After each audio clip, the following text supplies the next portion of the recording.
তো ভক্তমণ্ডলীর শ্রীচরণে কোটি কোটি প্রণিপাত। মাতা স্বরূপ, মায়ের মতন, কাউকে বাদ দেন না। যোগী, জ্ঞানী, কর্মী, বিধিমার্গের ভক্ত, রাগমার্গের ভক্ত সকলের জন্য ব্যবস্থাপত্র রেখে দিয়েছেন।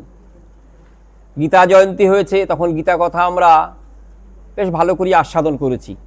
ষষ্ঠ অধ্যায়ে ভগবান অর্জুনকে একটি কথা শুনিয়েছেন। শ্লোকটি পরিচিত, আস্বাদনের ক্ষেত্রে সাহায্য করবে। ষষ্ঠ অধ্যায়ে ভগবান বলছেন,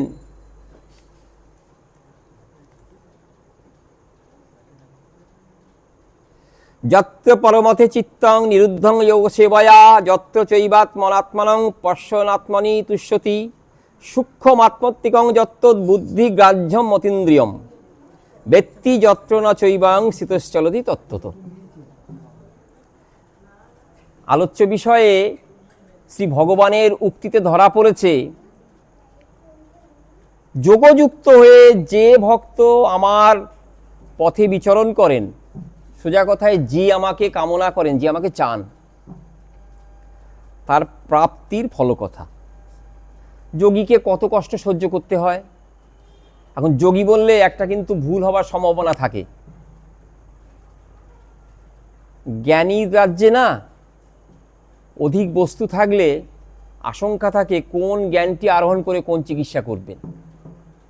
রূপ গোস্বামী প্রভু আমাদের সাবধান করেছে, বেশি গ্রন্থ পাঠ করবে না, কিন্তু বেশি মানে বেশিক্ষণ নয়, বেশি পর্যায়ের গ্রন্থ, বেশি ক্যাটেগরির গ্রন্থ। নানান গ্রন্থ পাঠ করে মতিভ্রম হবার আশঙ্কা বহুত পরিমাণে থেকে যায়। ভোজবাড়িতে আপনি যথেচ্ছাচার আহার গ্রহণ করলেন, কিন্তু হজম শক্তির কথা স্মরণ নাই, আপনি কিন্তু সুস্থ থাকবেন না। আপনাকে ওই আহার গ্রহণের ইচ্ছাটিকে ত্যাগ করতে হবে। বহু গ্রন্থ কখনোই অভ্যাস করিবে না, কথা বলা আছে। যদি কেউ করেন, প্রত্যয়টি ক্ষতিটি কি হয়ে যায়? যদি সঠিক গুরুপকরণ না হয়, তাহলে কিন্তু বস্তু লাভ তো হবেই না, অপরাধ হবে। স্থূল তুষাব ঘাতিনম, সেটি হবে। আর বারবার ভগ্ন মনোরথ হতে হবে। ব্যাখ্যা পরে করব। যে পথে অগ্রসর হচ্ছি সে পথে শ্রীগীতা আমাকে স্মরণ করে অগ্রসর হই। এখানে যোগ শব্দের অর্থ কিন্তু ভগবানের সঙ্গে যুক্ত হওয়া। পতঞ্জলির যে যোগশাস্ত্র, সেই যোগশাস্ত্রের সঙ্গে শ্রীগীতার খুব অল্পই সামঞ্জস্য রয়েছে। ধ্যান ধারণা ভক্তেরও রয়েছে। এই ধ্যান ধারণাকে স্মরণ করি শ্রীগোবিন্দ বলছেন, সুখ মাত্যন্তিকং যত্তদ বুদ্ধিগ্রাহ্যম মতীন্দ্রিয়ম। বুদ্ধির গ্রাহ্য, বুদ্ধির দ্বারা যেটি ধরা যায় তার থেকে অধিক উপরে, অনেকটা উপরেই এই আরাম। ইন্দ্রিয় যা ধরতে পারে, গরমকাল চলে এসছে, যেখানে ফ্যানটি মাথায় নেই কষ্ট পাচ্ছি, তৃষ্ণা পেলে গরম জল দিলে রেগে যাবেন, কিন্তু ঠান্ডা জল চাই। কলিকাল, যদি একবেলা খেতে না পাই তখনই কিন্তু শারীরিক কষ্ট অনুভব করি। ইন্দ্রিয় গ্রাহ্য বস্তু আমাদের সুখ দান করে। যদি কেউ এটা কটু কথা বলে, কানটি জ্বলে যায়। ভালো কথা বলে, অন্তরে সুখ উৎপন্ন হয়। সব ইন্দ্রিয় গ্রাহ্য, দ্বারটি ইন্দ্রিয়। ভালো ভালো কথা বললেন, শুনলাম, ভালো খাবার দিলেন, ভালো তৃষ্ণার জল দিলেন, সুখ দিল। এক কথায় আমরা দেহের দ্বারা, ইন্দ্রিয়ের দ্বারা আরাম পাওয়ার চেষ্টা করি।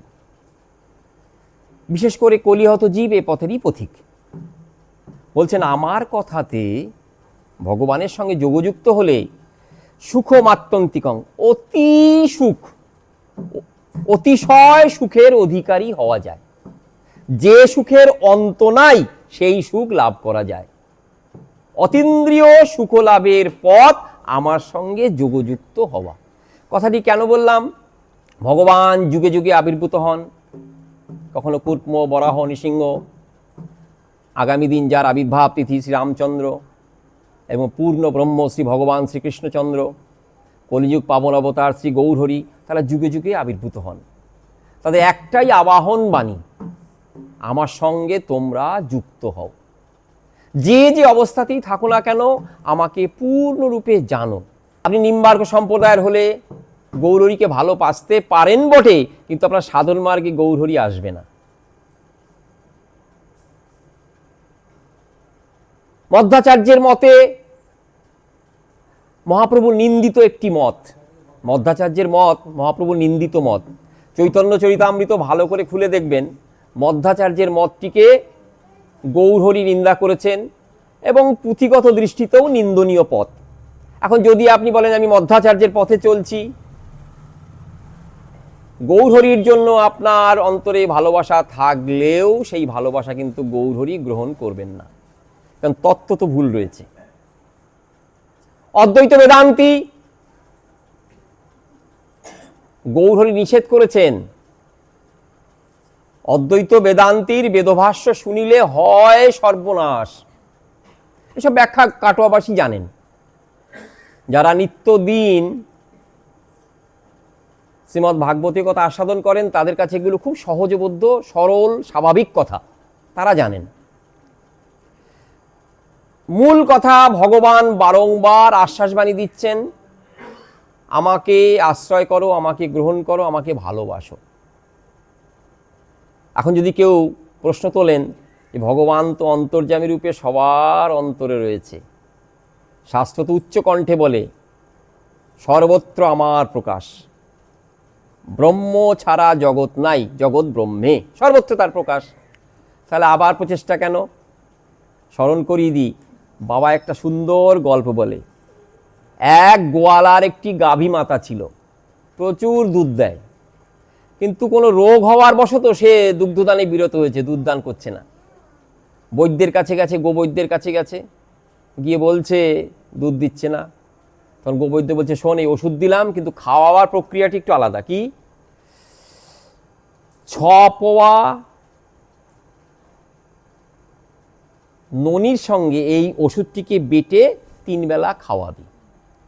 যেতে যেতে গরুর যে অধিকারী মালিক সে ভাবছে 6 পোয়া ননি, সেটা তৈরি করতে গেলে অনেক দুধ লাগে, তা আজকে 4-5 দিন সে দুধ দেয়নি, গাভী মাতাটি দুধ দেয়নি, ওর পেটে তো সব রয়েছে, কেন আবার বৃথা বৃথা শ্রম করা, কেন খাটবো?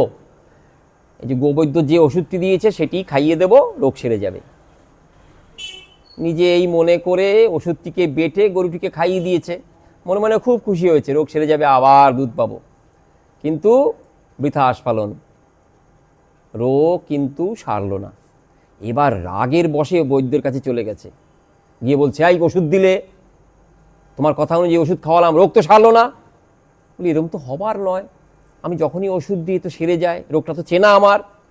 বলে, কি করেছিস রে? কি করেছিস? গরুকে খাইয়ে দিয়েছি। কিভাবে খাইয়েছিস? বলে, শোনো, ওর পেটে তো অনেক দুধ রয়েছে, দুধের মধ্যে ননি রয়েছে, সেই ননির সাথে মিশে গেছে ওষুধ। বলে, বেটা মূর্খ, মূর্খাতি মূর্খ, তোকে যে যেভাবে বলা হয়েছে সেই কথা না শুনে নিজের বুদ্ধি প্রয়োগ করে তুই আমাকেও ডুবিয়েছিস, নিজেও ডুবেছিস। শাস্ত্র সাবধান করছেন, ভগবান অন্তরাত্মা পরমাত্মা রূপে সবার জীবে রয়েছেন। কেন রয়েছেন? কৃপা করে। না থাকলে দেহটিকে ধারণ করতে পারবে না জীব, না থাকলে আপন কর্মফলকে ভোগ করতে পারবে না জীব, কর্মফল ভোগ না হলে তার দুঃখ চিরস্থায়ী হবে। তাই ভগবান ভালোবেসে, তুই যেখানে যাবি আমি সেখানে যাব। মা যেমন সদা সর্বদা আপন সন্তানের প্রতি তীক্ষ্ণ দৃষ্টি রাখেন, বেপথে চালিত হলেই তর্জন করুন, গর্জন করুন, শাসন করুন, তিনি তাকে রক্ষা করেন। অন্তরে অন্তরে তার অতি ভালোবাসা, প্রখর ভালোবাসা, প্রবল ভালোবাসা।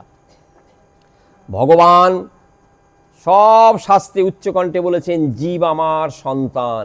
গীতায় তো বারংবার উচ্চকণ্ঠে বলছেন, অর্জুন ভুলি কি করে, জীব যে আমার অতি প্রিয়জন, তাদের কথা ভোলা যায়?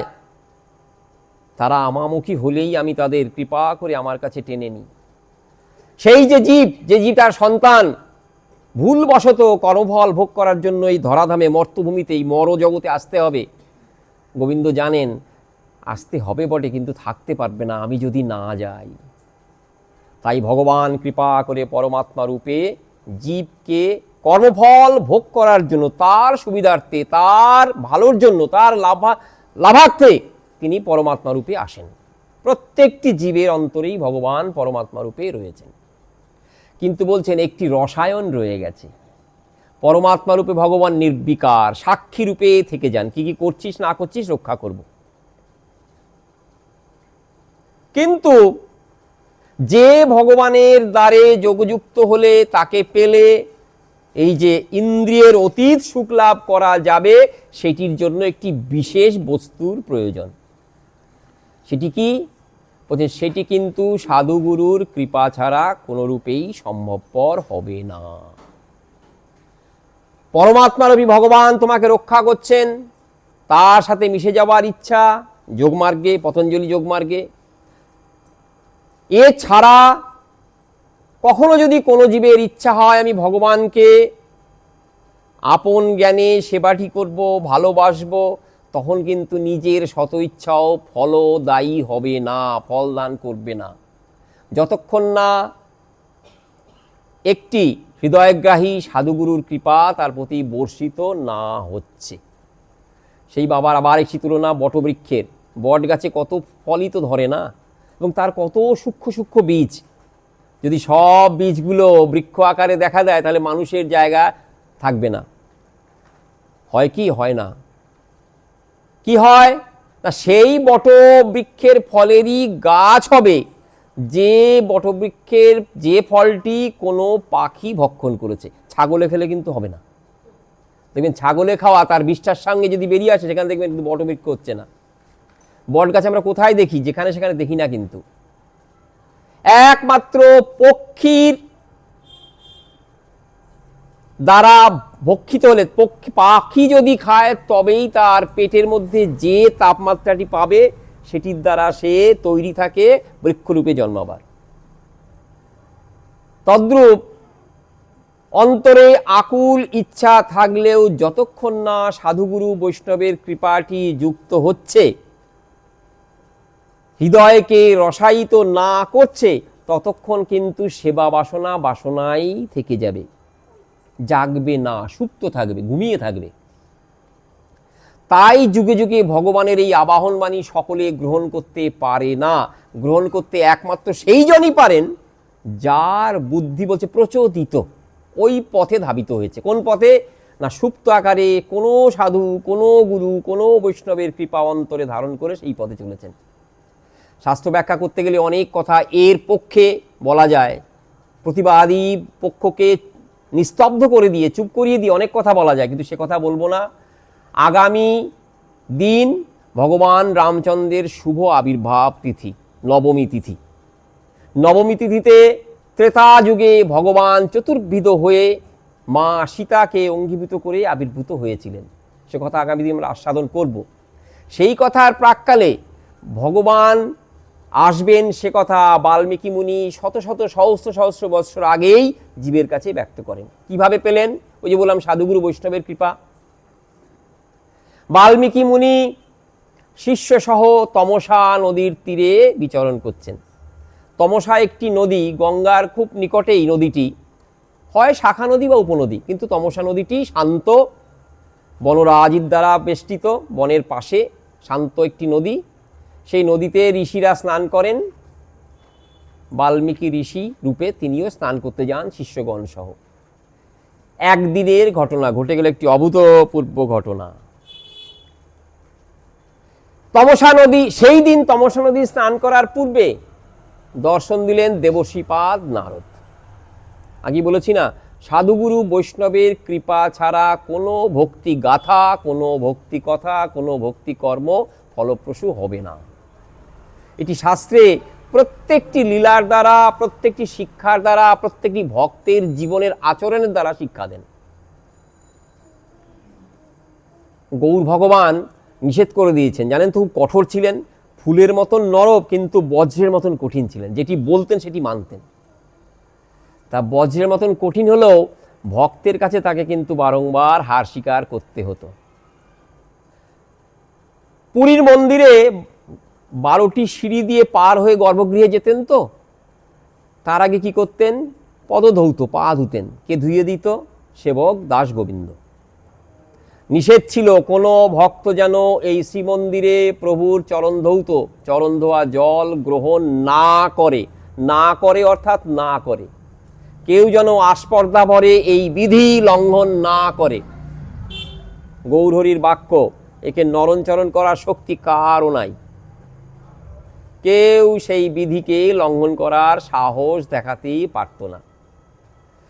পেরেছিল একজন, শাস্ত্রের কথাকে যথোপযুক্ত মর্যাদা দান করে। ভক্তের থেকে ভগবান বড়, ভগবানের থেকে ভক্ত বড়। কেন ভক্ত বড়? না, ভক্তের অন্তরে ভক্তি রয়েছে। সেই ভক্তই বড় যিনি ভগবানকে বাঁধতে পারেন। ভগবানকে কিসের দ্বারা বাঁধা যায়? ভগবানকে বাঁধা যায় অন্তরে ভালোবাসার দ্বারা।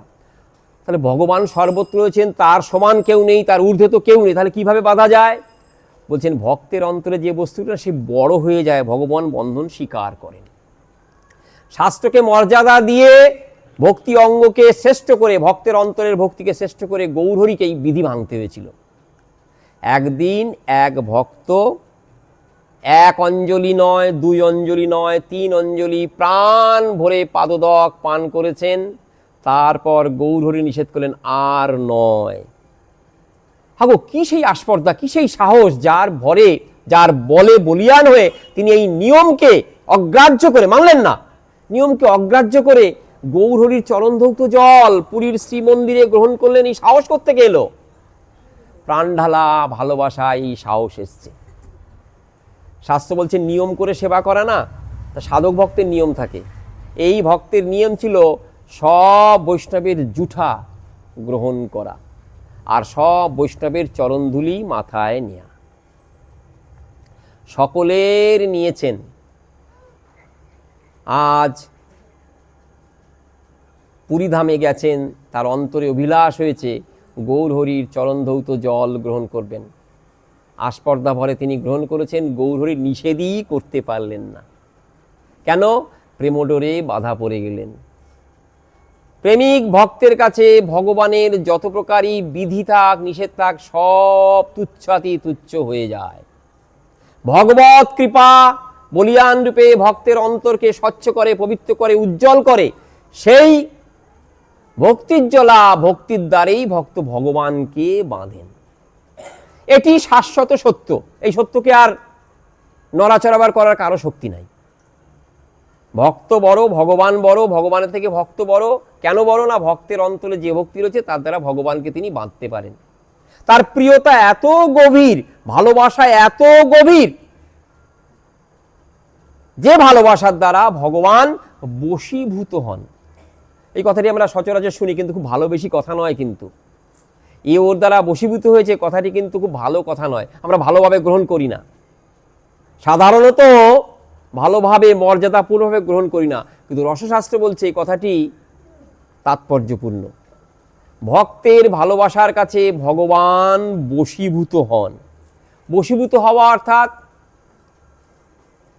ভক্তটি যেমন চাইবে তেমনভাবেই ভগবানকে চলতে হবে। এই যে হয়ে গেল অগ্রদ্বীপের লীলা কথা, গোপীনাথ রয়েছেন বৃন্দাবনে, গোপীনাথ রয়েছেন পুরীধামে, গোপীনাথ রয়েছেন কাটোয়া ধামেও। শ্রীখণ্ড, শ্রীধাম শ্রীখণ্ড, শ্রীপাঠ শ্রীখণ্ড,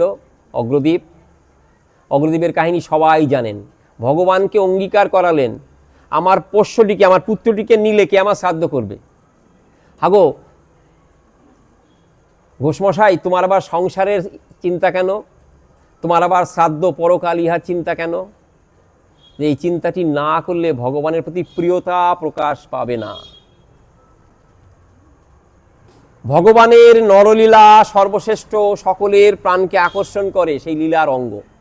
তাহা ভিন্ন এটি অন্য প্রকারে ব্যাখ্যা হতে গেলে কিন্তু দুষ্ট ব্যাখ্যা হবে। আমার ছেলেটি মরে গেছে, তুমি কি আমার ছেলে হবে?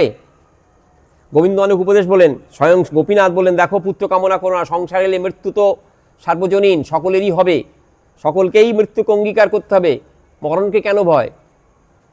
আমি তো তোমার সন্তান রূপে রয়েছি, আমাকে কেন অভুক্ত রাখছো? এই যে আমিও তোমার সন্তান, একটি সন্তান মারা গেলে আরেকটি সন্তানকে কেউ অভুক্ত রাখে? এ কথাতে ঘোষমশাই তার সম্বিত ফিরে পেলেন। আমাকে আমার কর্ম করতে হবে। তাহলে কথা দাও, আমি যখন এই দেহ ত্যাগ করব তখন তুমি আমার শ্রাদ্ধ করবেন। শ্রাদ্ধ করব শুধু নয়, কাঁচা পরে শ্রাদ্ধ করব। তোর সন্তান একবার দুবার, এক বাৎসরিক, তৃতীয়, চতুর্থ নাতিপুতি হয়ে গেলে বাবার কথা স্মরণ থাকে না, ভুলে যাবে।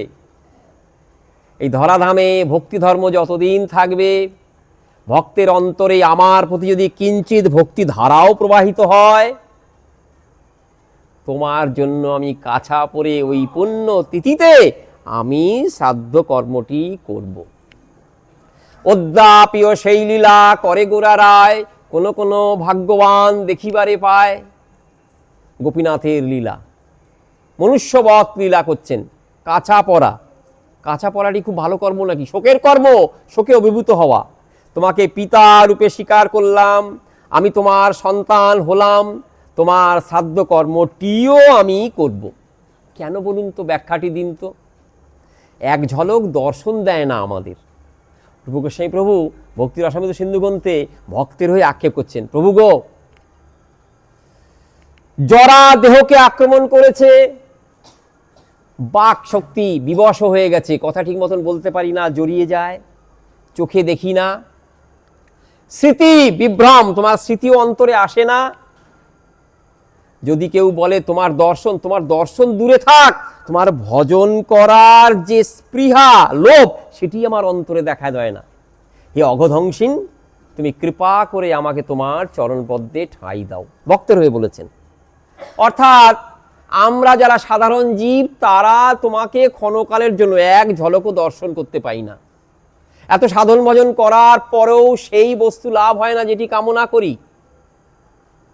তাৎপর্যপূর্ণ কথা, ভক্ত বিচার করেন, বিচার করতে করতে করতে ধীরে ধীরে অগ্রসর হন। হে গোবিন্দ, তুমি অগ্রদীপে তোমার যে লীলাটি রচনা করলে, সেটি তোমার পূর্ণ কৃপার প্রকাশ।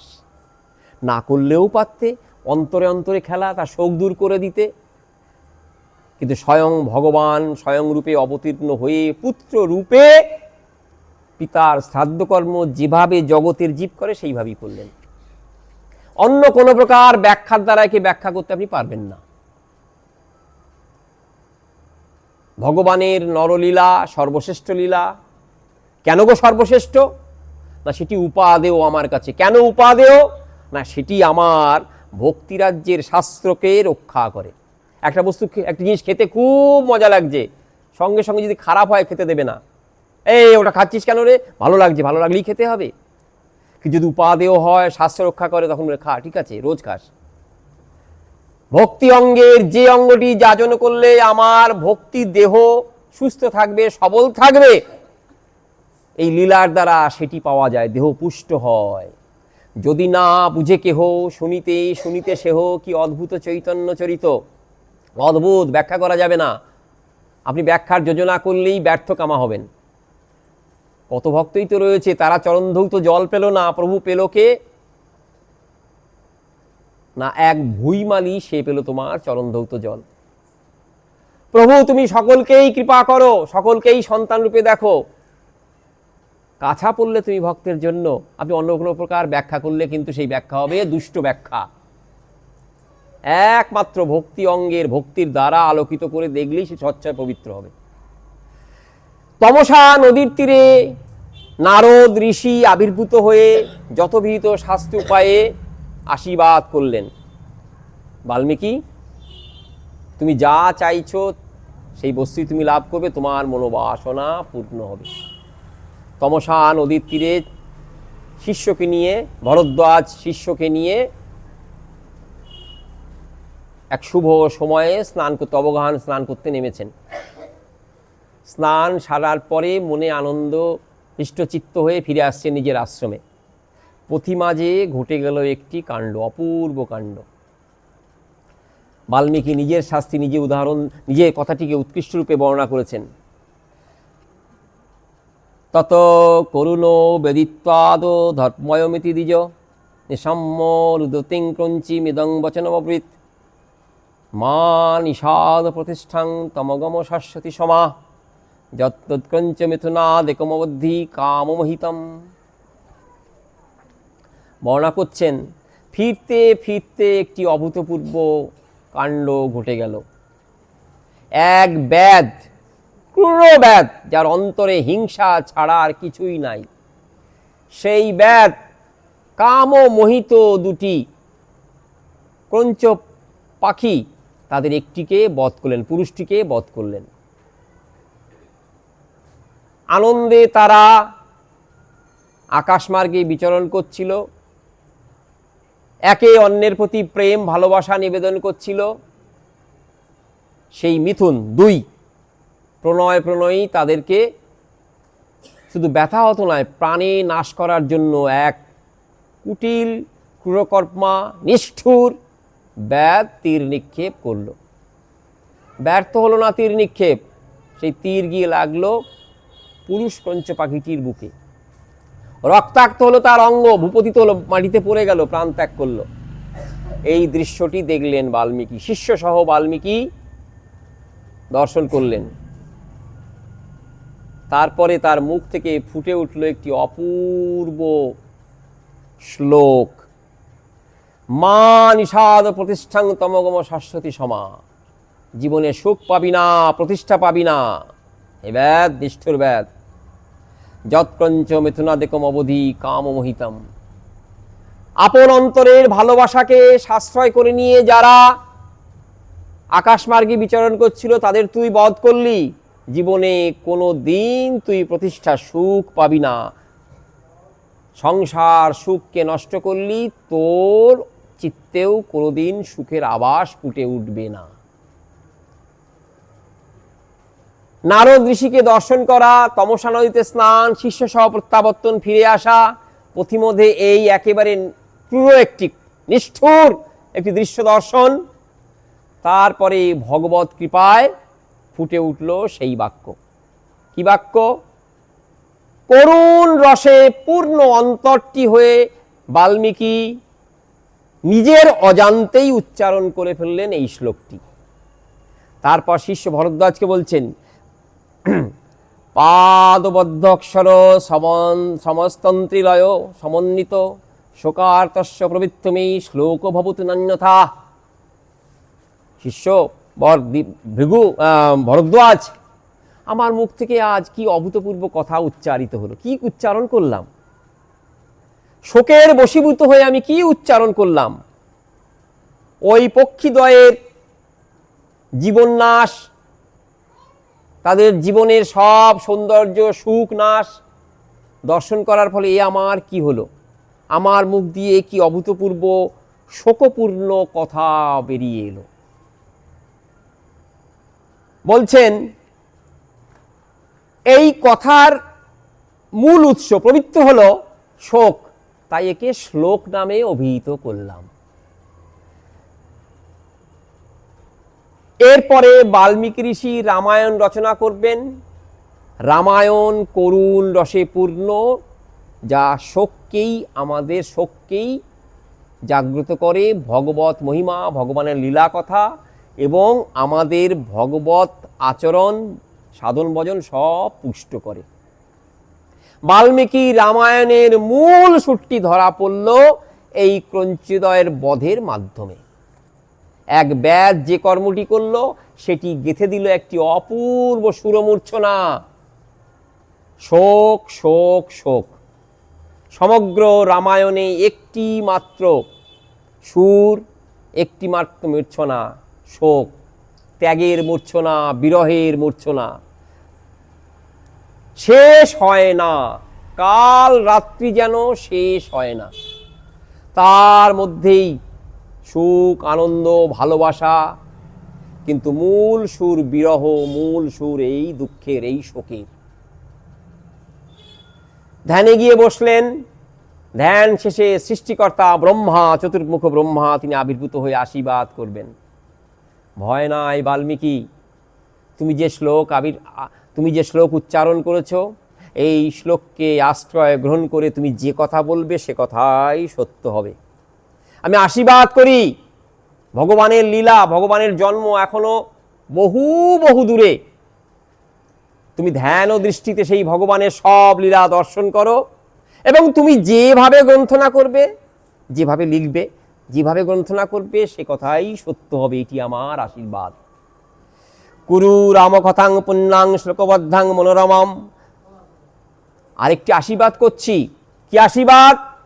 তোমার লিখিত, তোমার গ্রথিত রাম কথা যাব শাশ্বন্তি গিরয় সরিতশ্চ মহিতলে তাবৎ রামায়ণী কথা লোকেষু প্রচরিষ্যতি যাবৎ রামস্য চ কথা তৎকৃত্যা প্রচরিষ্যতি।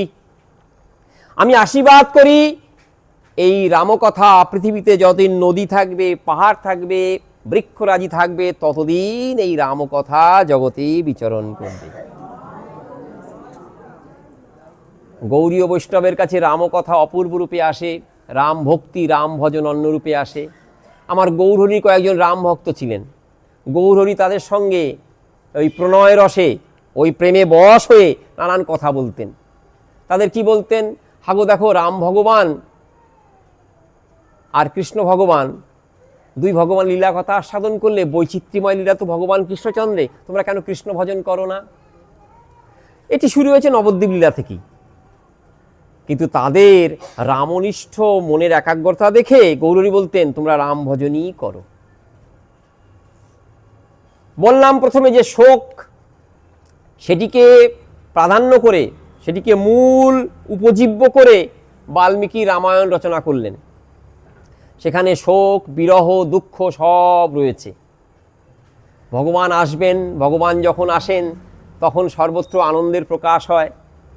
আনন্দের প্রকাশ হলেও যেহেতু রামায়ণ কথা শ্রীধাম কাটোয়াতে খুব বিশেষ আলোচিত হয় না, আস্বাদিত হয় না, তাই আজকে এই অবকাশে ভগবান আসার পূর্বে এই শোকের কথা একটি কিঞ্চিত রূপে আস্বাদন করার চেষ্টা করব। কোন শোকের কথা? যে শোকের কথা শুনলে রামায়ণের হার্দ বিষয় যেটি বলতে চেয়েছেন সেটি গভীর রূপে চিত্তে গেঁথে যায়। সীতা হরণ, সীতা উদ্ধার, সীতার বিলাপ। ভগবান রামচন্দ্র ভগবান হয়েও বনবাসে গেছেন, পিতার দ্বারা নিজে অভিশপ্ত হয়েছেন, যাও বনবাসে যাও। কিন্তু সঙ্গে কে গেছেন? ভাই লক্ষ্মণ এবং তার অন্নপায়িনী শক্তি সীতা দেবী। তারা সব ভগবান রামচন্দ্রের বিরহ সহ্য করতে পারবেন না এই ভেবে বনে গেছেন। কিন্তু বিরহে যাদের জীবন গাথা, বিরহে যাদের লীলা অধ্যায় সবই সূচিত, সেখানে বিরহ ছাড়া, দুঃখ ছাড়া কিছুই নাই। সর্বত্র এই বিরহ গাথা শ্রবণ করে ভক্ত ভগবান রামচন্দ্র সীতাদেবীর চরণ, অনুজ লক্ষণের চরণ নিজের ভক্তিকে দৃঢ় করে। দণ্ডকারণ্যে অত্রিমুনি, অনসুয়া দেবী তাদের সঙ্গ করে এরপর ঠিক করছেন ঋষ্যমুখ পর্বত দিকে গমন করবেন। তখনই ঘটে গেল অঘটন। শূর্পণখা নাম্নী এক মহিলা, তিনি কামে মোহিত হয়ে সুপুরুষ লক্ষণ, সুপুরুষ রামচন্দ্র তাদেরকে দেখে আকৃষ্ট হলেন। ভগবানকে দেখে আকৃষ্ট হচ্ছেন, কিন্তু ভগবান প্রত্যাখ্যান করছেন। গৌলীলায় শুনি শ্রীঅঙ্গ শ্রীমুখ যেই করে দর্শন, তার হয় পাপক্ষয় পায় প্রেমধন। তাহলে কি শুধু গৌর ভগবানের জন্য? বিশেষ করে গৌর ভগবানের জন্য। সব ভগবানেই এই কৃপা সম্ভব, কিন্তু সেটি করবেন না, তাহলে কিন্তু সব লীলাটি হবে না। দক্ষিণ দেশ উদ্ধার করা হবে না, রাবণের বংশকে উদ্ধার করা হবে না, তাই যেটি হবার সেটি হতেই হবে। শূর্পণখা কাম মোহিত হয়ে বিবাহের ইচ্ছা প্রকাশ করলেন। ভগবান রামচন্দ্র উপহাস করলেন। যারা প্রশ্ন করেন তারা, ভগবান রামচন্দ্র আপনার কি সঠিক কর্তব্য হয়েছে? বিবাহ ইচ্ছুক একজন রমণী তিনি বিয়ে করতে চেয়েছেন, তাকে কেন এইভাবে বিপদের মুখে ঠেলে দিলেন? রামচন্দ্র বলছেন, আমি তো বিবাহিত, আমার স্ত্রী রয়েছে, আমার ভাই তিনি বিবাহিত নন। কিন্তু এটি সত্য কথা নয়। দেবী উর্মিলা অযোধ্যাপুরীতে রয়ে গেছেন, সাহিত্যে শাস্ত্রে উপেক্ষিতা তিনি রয়ে গেছেন। লক্ষণের কাছে গিয়ে বললেন, তুমি তোমার দাদা সুপুরুষ, আমি তোমাদের প্রতি আকৃষ্ট, আমায় বিয়ে করো। বিয়ে করলেন না। বিয়ে তো করলেন না, শূর্পণখাকে কুরূপা করে দিলেন, নাক কেটে দিলেন। সে ছিল লঙ্কা অধিপতি রাবণের সহোদরা বোন। তৎক্ষণাৎ সে গিয়ে বাতাহত কদলী বৃক্ষে, কলা গাছের মতন দাদার সামনে গিয়ে বললেন, দাদা দেখো, অযোধ্যা হতে দুটি মানুষ এসছে, তারা সুপুরুষ বটে, কিন্তু আমি প্রত্যাখ্যিত হলাম। শুধু প্রত্যাখ্যিত করলো না, আমাকে অপমান করলো না, আমাকে কুরুপাও করে দিল। এই কথা শোনার পরেই রাবণ, ক্রূরকর্মা রাবণ অগ্নিশর্মা হলেন, আগুনে যেন জ্বলে উঠলেন। কি এত বড় সাহস! খবর জানলেন, শুনলেন যে আমার বোনকে যে অপমান করেছে, কুরুপা করেছে, আমি তার প্রতিশোধ নেব। এই প্রতিশোধের ছলেই শুরু হলো ভগবানের এই যুদ্ধলীলার বর্ণনা। আরেকটি কথা স্মরণ করিয়ে দিই, ভগবান রস আস্বাদনে ইচ্ছুক, বিচিত্রভাবে লীলা করেন এই রসবৈচিত্র্য আস্বাদন করার জন্য, যেটি আমরা শ্রীমদ্ ভাগবতে দেখতে পাই কত ভাবে। ভক্ত প্রার্থনা করছেন, ভগবান দধি ভাণ্ড, ননি ভাণ্ড, ক্ষীর ভাণ্ড, সব দুগ্ধজাত দ্রব্য রেখে সাধক কতবার বলেন, প্রভু গ্রহণ করো, গ্রহণ করো। সেদিকে তুমি ভ্রুক্ষেপও করো না, তাকাও, ফিরেও তাকাও না। কিন্তু গোপীগণের গৃহে গৃহে গিয়ে যারা নিবারণ করে, যারা চায় না তুমি তাদের ভোজ্যদ্রব্য গ্রহণ করো, তুমি নিজে চুরি করে তা গ্রহণ করো। তোমাকে সুন্দর আসনে বসিয়ে তারা সেবা পূজা করতে চায়, সেটি গ্রহণ করো না, কিন্তু ব্রজের কাদা মাটিতে ধুলিতে তুমি গড়াগড়িতে নিজে কর্দমাক্ত করো। তোমার লীলা বোঝা ভার, তুমি কি রূপে সন্তুষ্ট হও, কি রূপে ভক্তের সেবা অঙ্গীকার করো, এটা কোনরূপ ব্যাখ্যার দ্বারা বোঝা যায় না। ভগবানের এই লীলা কথা দুরবগ্রাহ্য, বুদ্ধির দ্বারা তো নয়, একমাত্র ভগবত কৃপাতেই সেটি আস্বাদন করা যায়। শূর্পণখার নাক কান কেটে দিয়ে তাকে ফেরত পাঠালেন। রাবণ এবার প্রতিজ্ঞাবদ্ধ হলেন, সমভাবে আমি তাকে শাস্তি দেব। কেন গো? কারণ শাস্তি দেওয়ার জন্য তাকে অগ্রসর হতে হবে, এটিও ভগবত সেবার একটি প্রকরণ। সবাই তো আর ভগবানকে চামর করার সুযোগ পায় না, সবাই ভগবানের সম্মুখে পঞ্চরা প্রদীপ জ্বালিয়ে আরতি করার সুযোগ পায় না। যিনি পুষ্প চয়ন করেন তিনিও ভগবত সেবা করেন, যিনি মাল্য চয়ন করেন, মালা গাঁথেন, তিনিও সেবা করেন, যিনি ভক্তগণকে খবর দিয়ে বলেন অমুক স্থানে যাবে, প্রভুকে দর্শন করবে, তিনিও ভগবত সেবা করেন। ভাগবত বলছেন, ভক্ত সেবা করছে এই কথা শুনে যে আনন্দ পায়, তিনিও ভগবত সেবা করছেন। তো ভগবানের ইচ্ছা হলো আমি যুদ্ধ যুদ্ধ খেলবো, নিরংসারস আস্বাদনের ইচ্ছা, যুদ্ধ যুদ্ধ খেলার ইচ্ছা। কে আমার সঙ্গে যুদ্ধ যুদ্ধ খেলবে? কেউ ইচ্ছুক নয়। তা আপনজন ছাড়া তো খেলা জুটবে না। কিন্তু আপনজনকে আপনজন রাখলে তো হবে না, তারা চাইছেই না আমার সঙ্গে খেলাধুলা করতে। ভগবান বৈকুণ্ঠ অধীশ্বর তার আপন দুই পার্ষদ জয় বিজয়কে ঋষির দ্বারা নিগমন করলেন, নিয়ে এলেন, ডিমোশন করালেন। তোরা যা অসুর হবি, জন্মে জন্মে আমার সঙ্গে যুদ্ধরস আস্বাদন করাবি, খেলবি যুদ্ধ। রাবণ কুম্ভকর্ম আর কেউ নয়, ওই বৈকুণ্ঠের দুই নারায়ণ পার্ষদ, বৈকুণ্ঠ সহসদ। তারা ভগবত তত্ত্ব ভীষণ রূপে জানেন, কিন্তু ভগবত লীলাকে পরিপুষ্ট করার জন্যই আজ যে কর্ম করার নয় সেই কর্ম করবেন। সীতাকে চুরি করলেন, শুধু চুরি করা নয়, চুরি করার পরে প্রস্তাব দিলেন আমাকে বিবাহ করতে হবে। যদি বিবাহ না করো তাহলে রাম লক্ষ্মণ সাধারণ নর, তাদের তো নষ্ট করবই, বিনষ্ট করব, তোমাকেও শেষ করব। এইভাবে মনোভাব নিয়ে ধীরে ধীরে যুদ্ধের জন্য প্রস্তুতি দুই শিবিরেই। সীতা হারিয়ে দণ্ডকারণ্য থেকে শুরু হলো সীতা বিরহ। প্রতিমাজি সর্বত্র খুঁজছেন, হাসিতে হাসিতে, সঙ্গে রয়েছেন ভাই অনুজ লক্ষণ, তারা সকলেই খুঁজছেন। এর মধ্যে বালিবধ হয়ে যায়, হনুমান, জাম্বমান, নীল, অঙ্গদ ইত্যাদি ইত্যাদি বীর ও পুঙ্গবদের সাথে পরিচয়।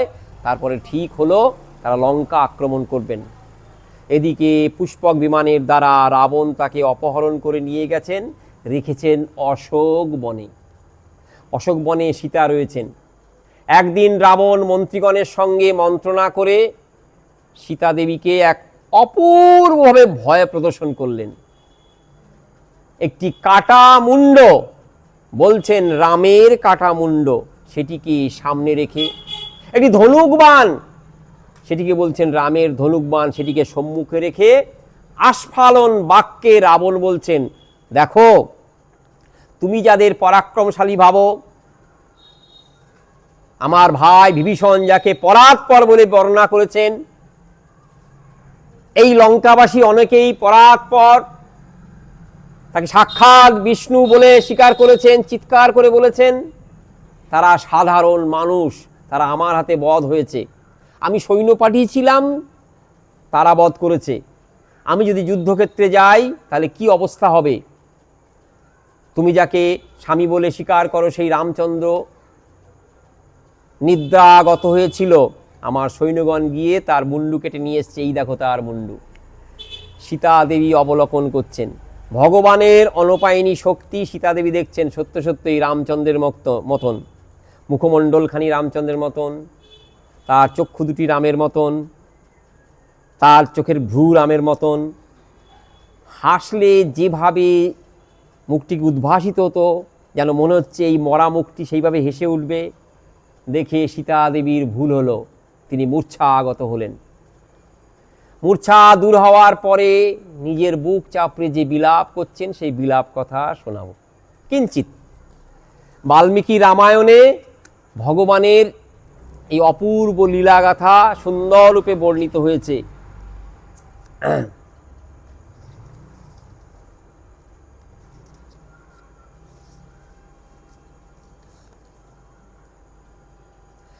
অথ সুপ্তস্য রামস্য প্রহস্তেন প্রমাথিনা অশক্তং কৃতহস্তেন শিরশ্ছিন্নং মহাসিনা। আমার এক সৈন্য প্রহস্ত, সে গিয়ে ঘুমন্ত দশায় রামকে বধ করেছে, এই তার কাঠামুণ্ড, এই তাকে নিয়ে এসছি। আর রামের এক সৈন্য ছিল বিদ্যুৎজিহ, তাকে আবেদন করলে এই নিয়ে এসো সেই মুন্ডুটি। সে যখন ফেলেছে সীতাদেবীর সম্মুখে, তখন সীতাদেবী আতঙ্কগ্রস্ত হয়ে মূর্ছাগত, মূর্ছা দশা দূর হওয়ার পরে তিনি বলছেন, স সীতা তচ্ছিরদৃष्ट्वा তচ্চ কার্মুকমুত্তমম নয়নে মুখবর্ণঞ্চ ভর্তুস্তৎসদৃশং সুখম কেশান কেশান্তস্য তঞ্চ চূড়ামণিং শুভম। সব মিলিয়ে মিলিয়েছেন, তাই তো, এ তো রামচন্দ্রের মতন মনে হচ্ছে। এই যে ধনুর্বাণ, যেটিকে আমি পূজা করতাম, তৈলমর্দন করতাম, সেটিও তো এখানে। বিশ্বাস জন্মালো চিত্তে যে সত্য সত্যই রাম বুঝি আর নাই। আমি শুধু স্বামী হারা হলাম না, দশরথ পুত্র হারা হলেন না, অযোধ্যাবাসী শুধু রামচন্দ্র হারা হলেন না, এক জগতের পক্ষে এক অমঙ্গল। হায় হায়, শুধু আমার কি হবে ভেবে আমি কষ্ট পাচ্ছি না, জগৎবাসীর কি হবে, এক অপূর্ব শোকবার্তা। বলেছি না, বাল্মীকি ক্রঞ্চবধের দিনেই যে অপূর্ব শ্লোক উচ্চারণ করেছিলেন, সেখানে নির্দেশ করেছেন তার যে গাথা, তার লেখা যে গাথা, যে কথা কাহিনী, সেটি সব শ্লোকে পূর্ণ হবে। এবমুক্ত্বা তু বৈদেহী বেপমানা তপস্বিনী জগাম জগতিং বালা ছিন্নাতু কদলি যথা। বাতাসে সব গাছই ভাঙে, কিছু গাছ ভাঙে না, কিন্তু বেশিরভাগ গাছই ভাঙে। কিন্তু কলা গাছ যেমন করে পড়ে যায়, ওরকম কিন্তু আর কোনো গাছই পড়ে না। বারংবার শাস্ত্রে কলা গাছের বাত্যাহত কদলী বৃক্ষের উদাহরণটি দিয়েছেন। এখানেও বাল্মীকি বলছেন, বালা ছিন্নাতু কদলী যথা, কলা গাছ ঝড়ে যেমন করে ভেঙে পড়ে যায়, সেইভাবে এই সংবাদ শ্রবণ, এই দৃশ্য দর্শনে সীতাদেবী ভূমিতে পড়লেন। সা মুহূর্তাৎ সমাসস্য পরিলভ্যত চেতনাম তচ্ছির সমুপস্থায় বিলোলাপায়তেক্ষণা। হা হতস্মি মহাবাহ বীরব্রতাম অনুব্রতাং ইমাং তে পশ্চিম অবস্থাং গতাস্য বিধবা কৃত্বা প্রথমং মরণং নার্যা ভর্তুর্বৈগুণ্যমুচ্যতে সবৃত্ত সাধুবৃত্তয়া সংবৃতস্তত্ব সমাগ্রত। আমি বিধবা হলাম কারণ এটি আমার পাপ। সীতাদেবী বলছেন, আজ কার দুঃখ কিভাবে প্রকাশিত হবে, কে কিভাবে শোকগ্রস্ত হবে, সেটি জানি না। হে আমার পতিদেব, হে আর্যপুত্র, আমার দোষেই, আমার পাপেই তুমি আজ নাশ হলে। আমার এই বৈধব্য দশা, কারুণ্য দশা, করুণার উদ্বেগ করে বটে, কিন্তু সেটি আমার পাপ। মমোদ্যোক্ষং প্রপন্নায়া মগ্নায়া শোকসাগরে জোহি মামুদ্যতস্তাত্তুং স্বপিতং বিনিপাতিত সা শ্বশুর মম কৌশল্যা তয়া পুত্রেণ রাঘব। এই বার্তা লক্ষণ যখন নিয়ে যাবে অযোধ্যাপুরীতে, মা কৌশল্যা রয়েছেন, অযোধ্যাবাসী রয়েছেন, তাদের কি দশা হবে, তারা কিভাবে এই বার্তা গ্রহণ করবে। আবার প্রশ্ন করছেন, আমি জানতাম এই জগতে কোনো শক্তি নেই তোমাকে হারায়, প্রাজ্ঞের মতন তুমি আমাকে এই সব কথা শ্রবণ করিয়েছ, কিন্তু আজ তো সব কথা মিথ্যা রূপে দেখা দিল। হায় হায়, আমার কি দুর্ভাগ্য, এই দুর্ভাগ্যের একমাত্র দায় আমার। কিন্তু এই দুর্ভাগ্যকে সহ্য করে জীবন ধারণ করাও আমার পক্ষে কষ্টকর। যে ভাবটি গ্রহণ করলে আমি এই শোক থেকে বেরিয়ে আসব, সেই ভাবের কথা আমি জানি না। যে পথে গেলে আমি এই শোককে নিবারণ করতে পারবো, শোক থেকে বেরিয়ে আসবো, সে পথের সন্ধানও আমি জানি না। হায় হায়, হে রামচন্দ্র, দেবতারাও তোমার সঙ্গে নাকি পেরে উঠতো না। অনুজ লক্ষণ যখন তোমার সঙ্গে থাকতো, তোমার ধনুর্বাণের যে শব্দ, সেই শব্দ শুনেই দেবতারা অসুররা সকলে ভীত হতো।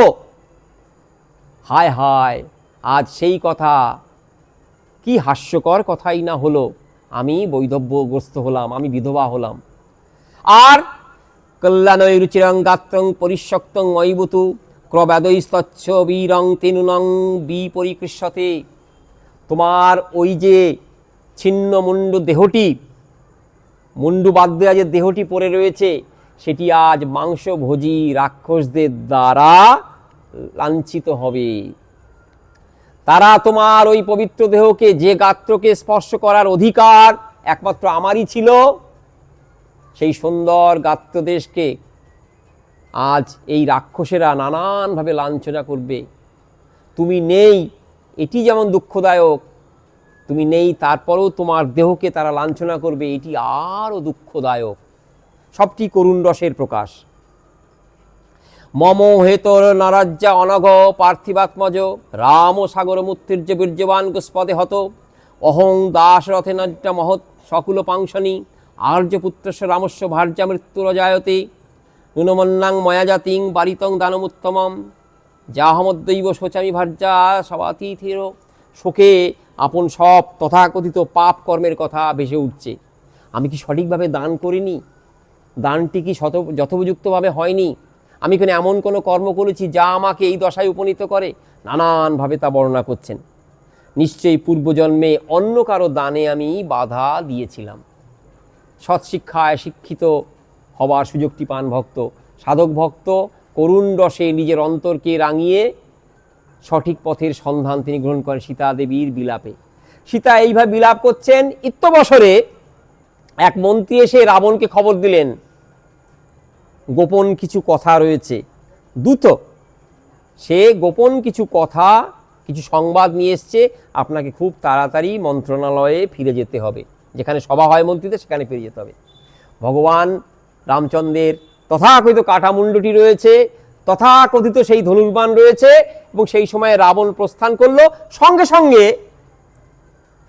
মুন্ডুটিও অদৃশ্য হয়ে গেল, ধনুর্বাণও অদৃশ্য হয়ে গেল। কিন্তু সীতাদেবী বুঝতে পারলেন না যে মায়াবী রাবণ মায়ার দ্বারা তার মনকে আশঙ্কাগ্রস্ত করতে, যে ভয় দেখাতে চেয়েছিল, এটি সীতাদেবী বুঝতে পারলেন না। তখনই সেখানে প্রবেশ হলো শাস্ত্রে উপেক্ষিতা আর এক মহীয়সী রমণীর, ভক্ত স্বামী বিভীষণ পত্নী সরমা দেবী। এর কথাও বিশেষরূপে আস্বাদিত হয় না, কিন্তু অশোক বনে নির্যাতিতা দুঃখিতা মাতা সীতার সহচরী রূপে সরমা দেবীর অবদান যথার্থ। বাল্মীকি রামায়ণে তার দানের কথা, তার সহযোগিতার কথা, তার নানান প্রকার আশ্বাসপূর্ণ কথার কথা স্বর্ণাক্ষরে লিখিত রয়েছে। অসুর কুলে জাত এক গন্ধর্ব কন্যা, তার বিবাহ হয়েছিল রাবণের ভাই বিভীষণের সঙ্গে। শৈলুষ নামক এক গন্ধর্ব, তার কন্যা ছিলেন এই সরমা। তিনি স্বামী সঙ্গবঞ্চিতা ছিলেন। বিভীষণকে যখন পদাঘাতে রাবণ লঙ্কাপুরী থেকে তাড়িয়ে দিল, তার সঙ্গে তিনি যেতে পারলেন না বটে, কিন্তু মনে মনে ইচ্ছা করতেন রাবণ আপন পাপে, আপন দুষ্কর্মে বধ হবে, সে শেষ হবে আপন পাপ কর্মের দ্বারা। আর দেখি শর্মা যদি লঙ্কাপুরীতে না থাকতো তাহলে সীতা দেবী কোনো সহচরী পেতেন না।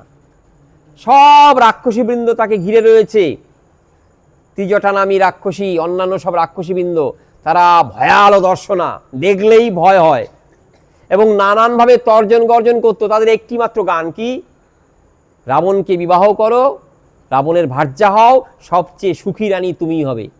এবং এই কথাটি বারংবার বলে বারংবার ভীত সন্ত্রস্ত করত দেবী সীতাকে। সীতাজি বারংবার না করতেন, নানান উপমার দ্বারা নানান কথা বলার চেষ্টা করতেন, তারা কিছুই শুনতেন না।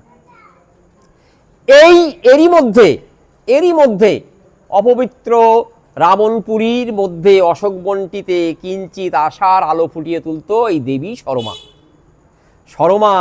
তিনি শুধু গোপন সংবাদ প্রদানই নয়, আশ্বস্ত করতেন রামচন্দ্র সাক্ষাৎ ভগবান।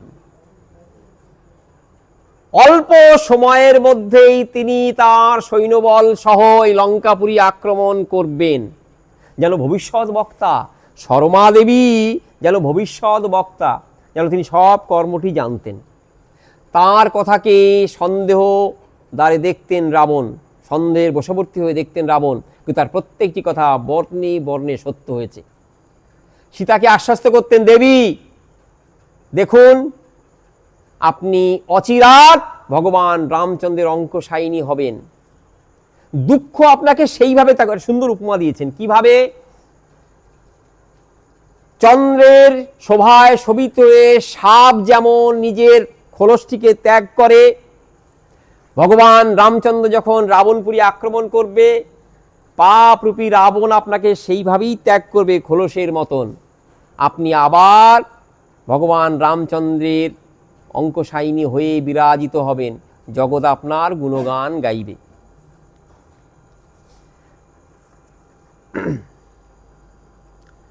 সীতাং তু মহিতাং দৃष्ट्वा শর্মা নাম রাক্ষসী আশসাদাৎ বৈদেহীং প্রিয়াং প্রণয়িনীং সখীম মহিতাং রাক্ষসেন্দ্রেণ সীতাং পরমদুঃখিতাম আশ্বাসয়ামাস তদা শর্মা মৃদুভাষিনী। বৈপরীত্য দেখতে পাই, অন্যান্য যারা রাক্ষসী তারা সব সময় চিৎকার করে কথা বলতো, মৃদুভাষিনী তো নয়ই, তাদের কথাতেই বিষ, তাদের ব্যবহারে বিষ, বাক্যে বিষ। তারা নানানভাবে কষ্ট দেওয়ার চেষ্টা করত, ভয় দেখাতো। উল্টো দিকে দেখি শর্মা দেবী মৃদুভাষিনী, স্নিগ্ধ ব্যবহার, সব কর্মে নিপুণা এবং সীতার দুঃখে সমভাবে দুঃখী। সীতা দেবীর সঙ্গে সমভাবে বিচরণশীলা এবং আশ্বস্ত করছেন, ভয় নাই, ভয় নাই, খুব অল্প সময়ের মধ্যেই আবার ভগবান রামচন্দ্র আপনাকে যথোবহিত মর্যাদা সহকারে পুনঃস্থাপিত করবেন। বলছেন,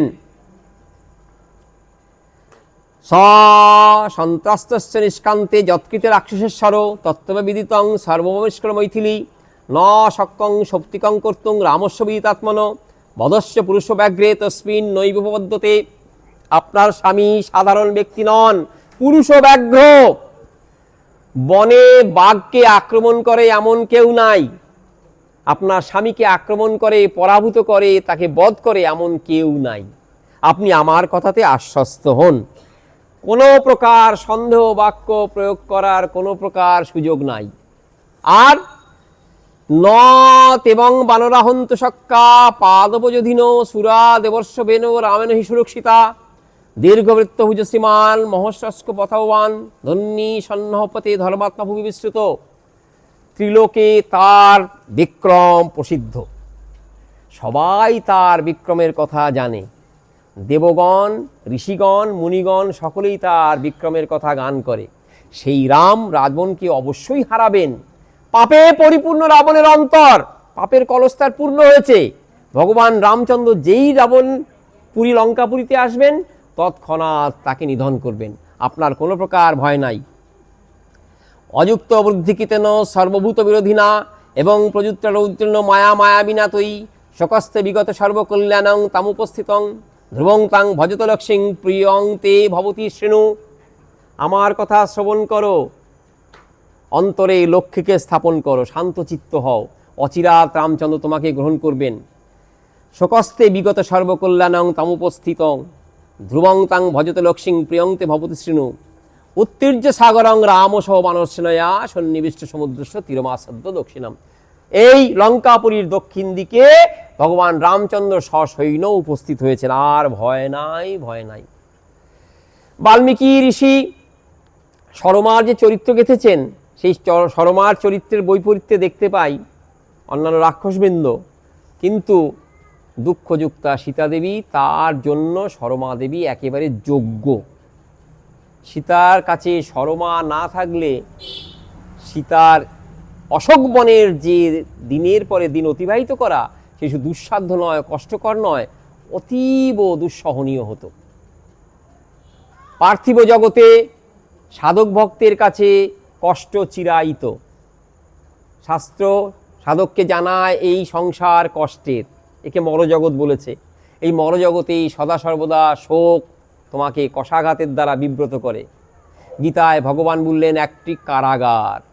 এখানে সুখের চেষ্টা করা অর্থাৎ বারংবার বারংবার ব্যর্থকামা হওয়া। কিন্তু তারপরও শাস্ত্র একটি কথা শুনিয়েছেন, মধুবাতা হৃদয়তে মধুকরন্তে সিন্দিব মাধুর্য সন্তোষিধা। বাতাসে মধু, আকাশে মধু, সর্বত্র মধু, সাগরে মধু, দিনে মধু, রাত্রিতে মধু, কিন্তু সেই মধুর অন্বেষণ জানতে হয়। লঙ্কাপুরী পাপে পরিপূর্ণ, একমাত্র অশোক কাননী সেখানে কিঞ্চিত পুণ্যের আভাস রয়েছে, কারণ ভগবানের পূর্ণ শক্তি সীতাদেবী সেখানে অবস্থান করছেন। সেই পূর্ণ শক্তি সীতাদেবীকে সেবা করছেন সরমা। তার যে দুঃখের বার্তা, তার যে দুঃখের কথা, সেটি দুঃখের বার্তা নয়, দুঃখ মোচন। জীব সে কথা শ্রবণ করে তার দ্বারে দুঃখ মোচন করবে। ভগবানের কৃপা শক্তির কথা লক্ষ্য করে, তার কথা স্মরণ করে জীব এই রাম ভগবানের কথা স্মরণ করে তাদের জীবনযাপন করে।